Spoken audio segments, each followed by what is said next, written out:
The Beach FM Business Lunch Show, brought to you by PlaceMakers Kapiti Horowhenua. Together we're building New Zealand.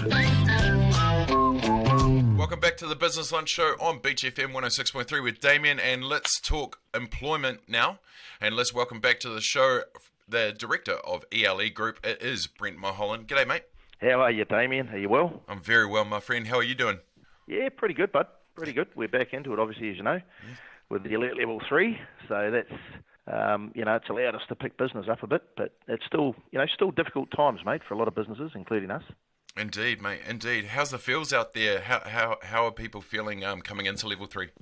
Oh, look, it's slow, eh? I mean, even in our business, we do, as I said to you when we spoke last time, we do a lot in the construction space. It's just one of the sectors that we operate in. And with all the social distancing rules that are still in place with Alert Level 3, it's making it tough for businesses to go back. So we're seeing a gradual return to work. But if you look at our business across the country, we've got. I thought it was actually a bit more than this, but I've done a call around this morning, and it's not as good as I thought it would be. But we've got about 30 to 40% of our workforce back at the moment throughout the country, and we're expecting the North Island to pick up. That'll pick up a bit sooner than the South, and mainly because we do a lot of work with government contracts in the South Island, and so there's strict compliance with the rules, and not that there isn't strict compliance anywhere, but it's just a little bit slower down the South Island for us. So if you look at that, we're probably planning to be back to full strength in the South Island by the end of June, and hopefully back to full strength in the North Island by about mid to end of May. So you look at the impact that's having on our business, but hey, look, I feel for lots of the other businesses around, particularly retail. Those organisations just can't open their doors at the moment, mate. I think it must be really tough for them. And the sooner this Alert Level 3 changes to Alert 2 and lets businesses get back doing what they should be doing, I think the better. Yeah, absolutely. Yeah, we're in a time where we can't have foot traffic, but it's definitely a time that we're refocusing where we can do our business.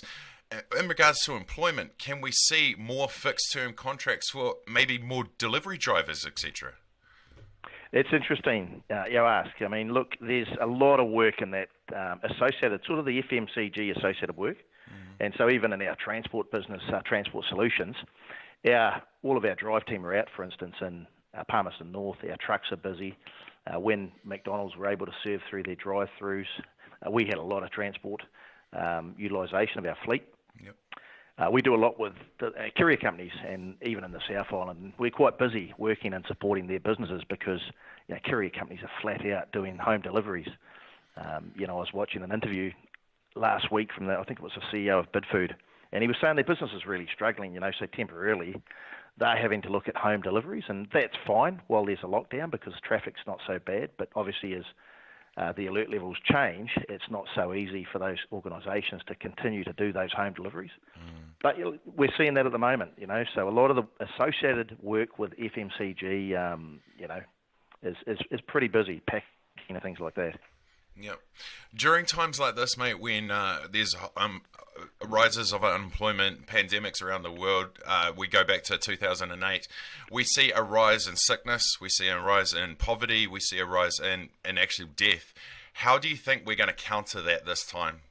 Look, I think the best thing the country can do now is we've recognised we've had this pandemic and it's been a global issue.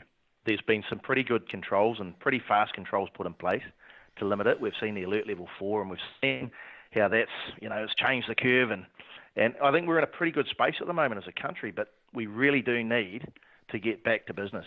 And like you rightly point out, if we don't, you're going to see lots of associated impacts and, crime and, poverty and people experiencing poverty that have never experienced it before in their lifetime. And no one should have to, but, the fact is, if we can't get industry back into action, we're going to have a big problem. And so I think the sooner they open up trans-Tasman routes and allow some back and forth travel between Australia and New Zealand, the better. That will help support our tourism industry and at least give them a fighting chance of survival. But if we don't get to that point of level 2 and just remove the alert levels entirely, as soon as we can, we're going to have a big problem. New Zealand economy is just not that big, and at the end of the day, it takes businesses to be generating income, paying taxes, people to be working, paying taxes for for the world to go around. Money makes the world go round, Damian. Absolutely. And so I think it's critical, mate. We've really got to get back to work. But look, go back and be smart and be sensible about how we operate in our workplace with the distancing where we can. And if people have got a cold, stay home. In the old days, you'd go to work and you'd suck it up and go hard. But times have changed, and I think people need to just be a bit more responsible. But look, we need to get back to work. Absolutely. I mean, it's just a change of focus. It's just a change of how we do things, because even alert level 2 is not going to look normal until we find an actual vaccine for this. It's going to be on our minds until it's gone. Yeah, look, there's all sorts of different opinions on it, and I mean, it doesn't matter what one person says, someone else will say something different. Absolutely. But I think, whilst there's probably going to be a vaccine for this coronavirus, COVID-19, it's not going to be the be-all and end-all. And the reality is, even if you look at the flu vaccines these days, it's, I think, about a 60% protection rate. Yep. So you've still got a large percentage of people will be affected by flu or could be affected by flu. And, COVID-19 vaccine, it's not going to be the saviour of the world. And again, I think, people can't hide away in caves. What this has done, though, is it's seriously brought health front of mind. And I think organisations going forward are going to see massive changes in terms of just how they operate from a health perspective, not just a safety perspective, but, health. Yeah. And it's going to be it's changing times. And I think my fear is that these changing times don't see massive additional compliance costs placed on businesses.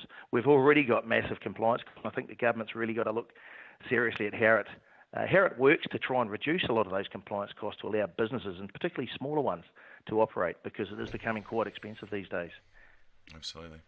Hey, mate, let's talk about people that are sitting at home at the moment that are wondering what is next. They've got a lot of transferable skills, and although we can't get people, doing their class 4s and 5s, etc., like we did a couple of months ago, they should be talking and keeping active, and where there is putting their hand up for doing a delivery route at the moment.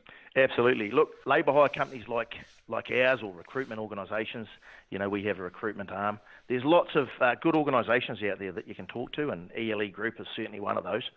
But it's just a case of looking at your transferable skill set. And I've had a number of people call me, and it's quite sad actually. I had a pilot who's a 737 pilot send me a CV, and he wants to pick up his truck driving skills, and he'll go truck driving for a while.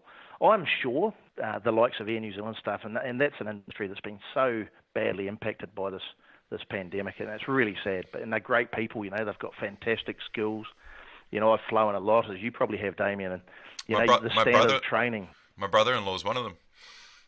Well, there you go, and the standard of training that they undergo, and just their customer service skills and their transferable skills are significant. So I'm sure that organisations like ours and others that operate in our industry can absolutely help, and we'll be working really hard. Our sales teams will be working real hard, talking to our existing clients and new clients, and helping these people find alternative employment options. I do think in the next 3 years, those opportunities to go back to aviation and back to the industry they love, and I hope so, I think they'll become a reality. And I said to someone the other day, Damian, that in the end, people get what they want, and people do want to travel. They don't want to just stop travelling and stay home. And so it'll be up to governments around the world to make sure that people can travel safely, and I think what we'll see is a really strong emphasis on that. But people want to travel. I certainly want to book a ticket and go overseas in the near future. I don't want to be stuck at home in New Zealand. And as much as it's going to be great travelling around the country, we all want to get out and about. So hopefully the opportunities for those people that have been displaced will return in the next few years, and they'll return in a secure way. Absolutely. Mate, thank you so much for your time today. Good luck for the rest of level 3, however that looks for you guys, and we'll catch up in level 2 hopefully in a couple of weeks. Yeah, good on you, Damian.